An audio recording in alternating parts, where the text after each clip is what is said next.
खैरागढ़ और राजनांदगांव 2 जिलों में बैठकें हुई और अभी जस्ट राजनांदगांव शहर और ग्रामीण दोनों कांग्रेस कमेटियों का बैठक हुई और काफ़ी संख्या में हमारे कार्यकर्ता उपस्थित थे दोनों हमारे शहर और ग्रामीण अध्यक्षों के नेतृत्व में।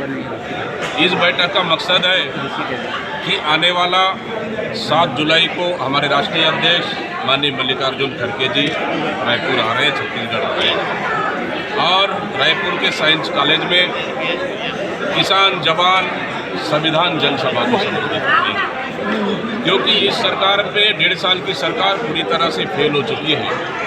किसानों के लिए खाद बीज नहीं है, युवाओं के लिए नौकरी नहीं है, संविधान लगातार खतरे में है। इस तरह से सभी मोर्चों में सरकार फेल हो चुकी है। इसलिए छत्तीसगढ़ की जनता कांग्रेस को और छत्तीसगढ़ जनता को संबोधित करेंगे और सरकार की नाकामियों को जन जन तक पहुँचाएंगे और कांग्रेस के कार्यकर्ताओं को इस बहाने रिचार्ज करेंगे।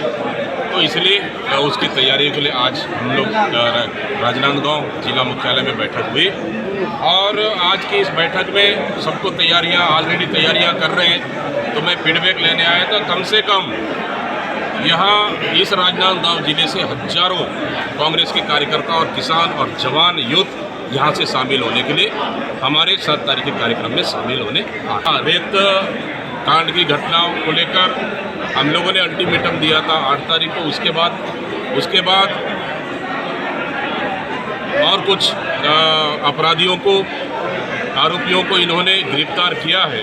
मेरे ख्याल से एक अभी बाकी है, तो उसको हम लोगों ने अध्यक्ष जी को निर्देशित किया है कि संबंधित थाने से बात कर ले और थाना अभी हमारे पुलिस के उच्च अधिकारियों से बात कर रहा था, तो उन्होंने फरारी घोषित कर इनाम भी घोषित किए हैं और जल्द कार्रवाई करेंगे ऐसा आश्वासन दिया है। लेकिन फिर भी वो हम लोग के अभी संज्ञान में है।